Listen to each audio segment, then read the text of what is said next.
How many athletes can you think of who helped turn their sport upside down? Who, through a combination of pure talent, physical gifts, and personality, was able to not only win championships and make a name for themselves, but also make their sport more desirable for the casual fan to watch in the process? It can be easy to take star players from the past for granted and the impact that they were able to make. But today's legendary athlete, to this day, continues to make a name for himself and impact the game of basketball both on and off the court. Today, we sit down and view the life and career of NBA great Earvin "Magic" Johnson.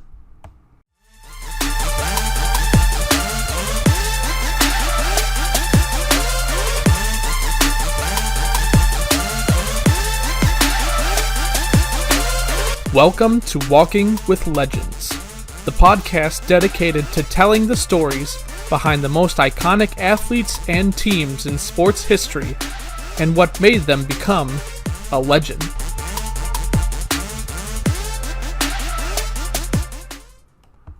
When you think of Magic Johnson's career, what stands out the most? Was it the way he seemed to effortlessly pass the ball and rack up assists? Was it the championship dynasty Showtime Lakers teams that he was a part of? Or maybe it was just his relentless passion and competitiveness for the game. Regardless of what comes to mind, one thing is abundantly clear. Johnson was an incredibly gifted athlete who was able to not only make everyone around himself a better player, but he also challenged the notion of what a point guard in basketball was truly capable of. Earvin Johnson was born in 1959 in Lansing, Michigan, to a family of 9 other brothers and sisters. Both of his parents worked all day long, so as he got older, he learned to love basketball, and in his own words would play, quote, all day long.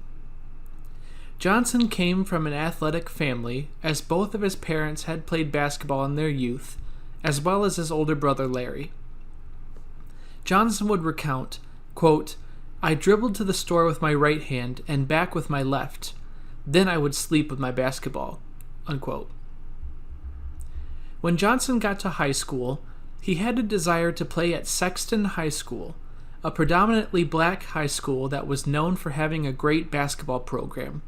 However, he instead was told to go to Everett High School, which was a predominantly white school, where his siblings would go as well. While he experienced a great deal of prejudice and difficulties, Johnson would later recount how valuable the experience was by saying, quote, as I look back on it today, I see the whole picture very differently. It's true that I hated missing out on Sexton, and the first few months I was miserable at Everett. But being bused to Everett turned out to be one of the best things that ever happened to me. It got me out of my own little world and taught me how to understand white people, how to communicate and deal with them, unquote. Despite these difficulties, Johnson would go on to be an outstanding basketball player for Everett, putting up ridiculous statistics while leading the team to several years of success. It's funny that the nickname Magic is so synonymous with Johnson to this day. However, it was when he was in high school that he was given this moniker rather than in his NBA days like many people think. In one particular game, Johnson went on to score a triple-double, where a player scores at least 10 in 3 different statistics in basketball, scoring 36 points, 16 rebounds, and 16 assists. A sports writer named Fred Stabley Jr. was the first to give him the nickname in the Lansing State Journal.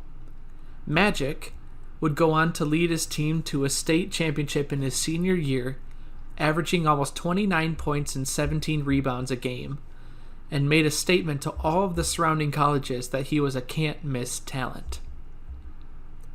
Though he was heavily recruited, he ultimately decided to stay in his home state of Michigan, narrowly deciding to go to Michigan State University over Michigan.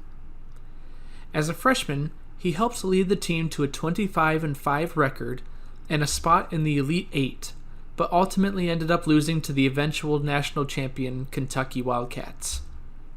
The following year, Johnson would lead his team back to the postseason, this time to the championship game against Indiana State.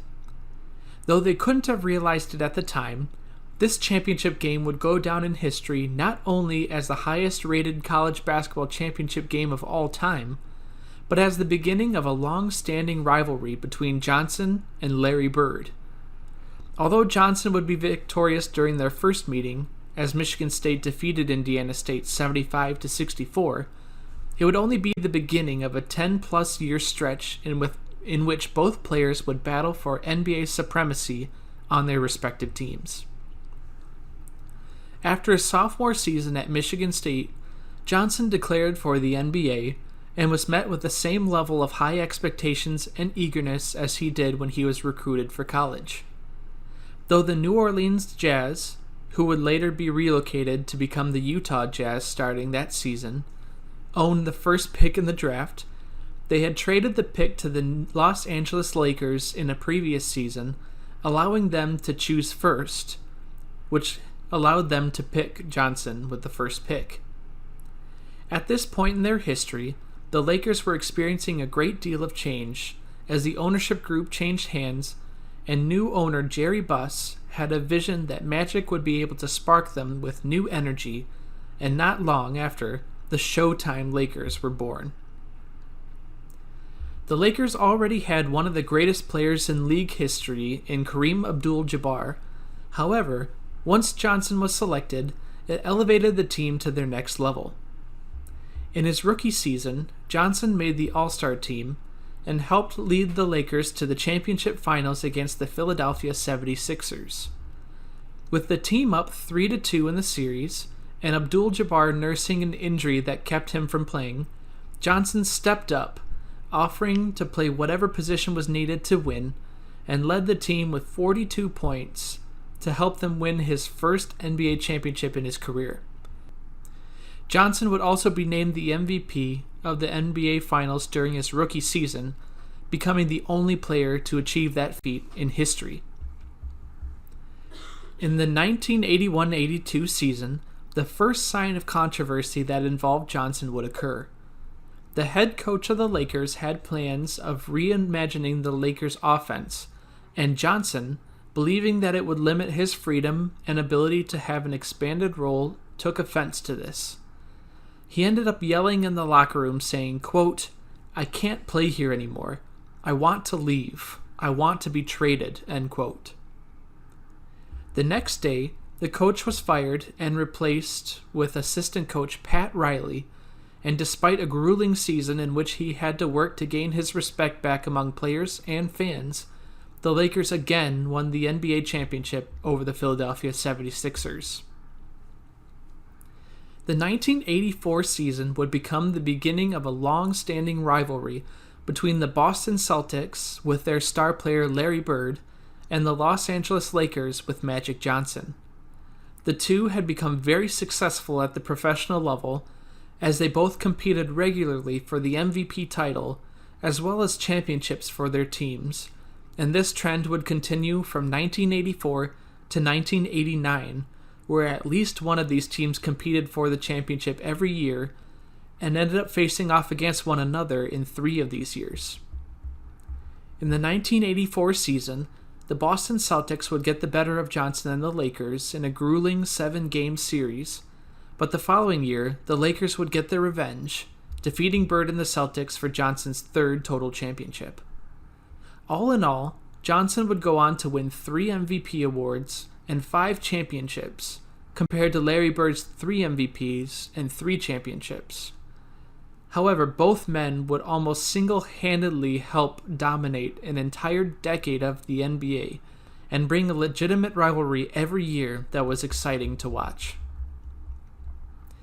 2 significant events would soon occur in Johnson's life beginning in 1991. The first and most shocking development of his life and career up to that point was when he discovered during his yearly physical that he had contracted the HIV virus and decided to retire from the NBA. This news shocked the sports world, and Johnson would soon dedicate his life to battling the HIV virus and spreading the word about how to prevent others from contracting it as well. Although he had officially retired, he was voted to play in the 1992 All-Star game, albeit to mixed reactions from other players.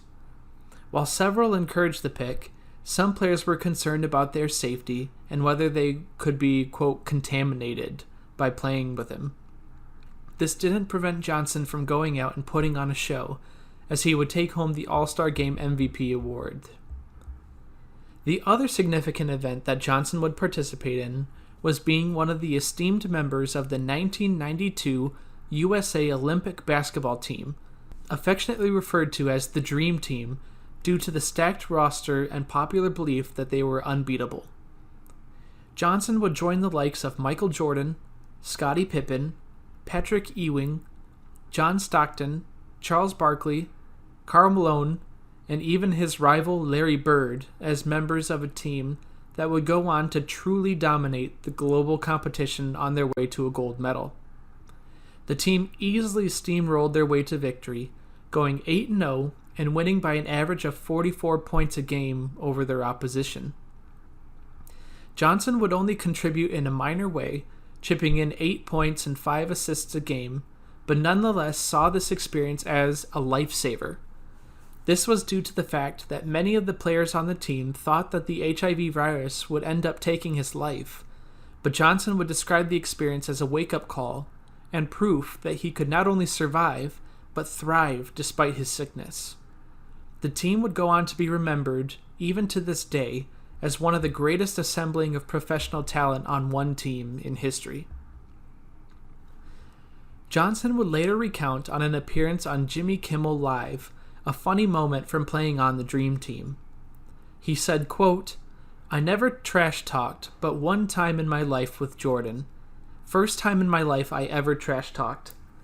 We were with the Dream Team, and for 3 days in a row, we had come to a tie while practicing, and on the 4th day we got out on them about 12-2, and I said, I'm really going to rattle his chain. So I went over there and tapped him on the shoulder and said, hey man, if you don't turn into Air Jordan, we're going to blow you out today." Jimmy, his eyes got big. Usually his tongue comes out about here, but now it was way out. We broke the huddle, and he went and he hit a 3 and just looked at me. And came down again and hit another 3 and looked at me. Then he hit the greatest shot I've ever seen. He came down on the right side and took off. And David Robinson took off. And he just said, okay, I'm going to sit right here and wait for him to go down. He hung in the air and waited for him to go down, did a 360 and dunked it. I was stunned, and all the rest of us were stunned to see him hanging in the air that long and then do a 360. Jimmy Kimmel replied, so the moral of the story is you shouldn't trash talk Michael Jordan then? And Johnson says, yeah, exactly. Although Johnson had retired from the NBA, he was certainly not done with his interactions with the league. During the 1993-94 season, Johnson briefly stepped in as the coach of the Los Angeles Lakers, amassing a 5-11 record during this stretch. In 1994, Johnson would create a barnstorming team, or in other words, a team that would travel to different cities and locations to play exhibition games, alongside several other former pro and college basketball players, naming this team the Magic Johnson AllStars. During this period, the team would travel to several cities across the United States, as well as several countries overseas for games. This was a fun outlet for Johnson during the years following his first retirement to stay competitive and enjoy playing basketball. However, in 1996, Johnson desired an NBA comeback, and, fueled by his desire to return, as well as his desire to fight against the HIV virus, he boosted his workout regimen and gained a significant amount of weight and strength. He would officially return to the team in January of that year and play the rest of the season with the Lakers. The team had performed well in his return and secured a spot in the playoffs, where they would eventually lose to the Houston Rockets. While Johnson considered coming back for another year, he ultimately decided to retire in order to, quote, go out on his terms. which he felt like he wasn't able to do during his first retirement from the league. Johnson would spend the next few decades of his life amassing an extensive amount of business experience, acquisitions, and investing interest in a multitude of different industries. After he retired from the NBA, Johnson made two key investments that set the stage for the success that he would continue to have for years to come. One of the first investments that he made was acquiring a small stake in the ownership of the Los Angeles Lakers for $10 million, which he would later sell in 2010 for $50 million. The other investment that Johnson made was partnering with Starbucks. Johnson would end up purchasing about 125 franchises in large urban cities like Detroit, Washington, D.C., and others, and continued to see an increase in profitability. By the time he sold his share back to the company, Johnson would pocket an impressive amount as well, which he used to create Magic Johnson Enterprises, which, according to their website, quote, "We develop key partnerships and alliances aimed to increase the quality of life for ethnically diverse urban communities by providing quality entertainment products and services," end quote. The firm owns stakes in businesses ranging from the Los Angeles Dodgers baseball team to movie theaters, food industry, and much more. With the success of these business ventures, Johnson has accumulated a net worth of an estimated $600 million to this day. Johnson's involved in a great deal of philanthropic work, including creating the Magic Johnson Foundation in 1991. Although its original intent was to serve as a way to promote HIV and AIDS awareness and care, it was later diversified in order to also have a focus on creating additional opportunities for ethnically diverse urban communities. Today, the Magic Johnson Foundation serves over 250,000 individuals a year through their programs. One of the biggest ways that the foundation serves is through the use of Community Empowerment Centers, or CECs. These centers provide youth with services such as promoting literacy and reading skills, providing a safe place for children to relax, do homework, or participate in activities, providing access to technologies aimed at development such as computers and printers, providing healthy snacks and meals to those in need, and providing access to resources as needed. The latest business venture that Johnson has pursued involved becoming the president of basketball operations for the Los Angeles Lakers in 2017. The Lakers were in the middle of an unprecedented string of losing teams, and Johnson was brought in to use his business acumen and reputation as a friend to the players to turn the franchise around. Johnson went right to work, attempting to trade away players and clear up space in order to pursue several big-name players, with the hope that by bringing star power back to the Lakers, which they hadn't had since the retiring of Kobe Bryant in 2016, would help the team turn the corner back to success. The Lakers were able to lure LeBron James to the team in free agency in his second year in the job, but after another season of failed expectations, Johnson abruptly stepped down from his position. This decision was marred in controversy as there were multiple reports in the media of dysfunction between Johnson and the ownership of the Lakers, but ultimately, he stated that it was his desire to be an ambassador for the NBA instead of an ownership role. During his stint as president, Johnson was involved in several controversies, mostly dealing with tampering, which resulted in multiple fines to the Lakers organization. We asked at the beginning of this podcast what we saw as the most memorable aspect of Magic Johnson's career. He experienced success at every level of his basketball career, enjoying the thrills of owning a championship at the high school, collegiate, and professional levels, a spot on arguably the greatest basketball team of all time when he played for the Dream Team, and took part in one of the greatest professional sports rivalries between the Lakers and Celtics. He completely changed the notion of what a point guard looked like and could accomplish, and even led to the creation of the triple-double statistic in modern-day basketball. Even after his days of basketball were completed, he continued to experience success in business ventures, creating a legacy both in the community and professionally that will live on long after he's gone. While it may be impossible to pinpoint one moment that defines Magic Johnson, it's easy to see that he has cemented his place in sports history, a legend that may never be equaled.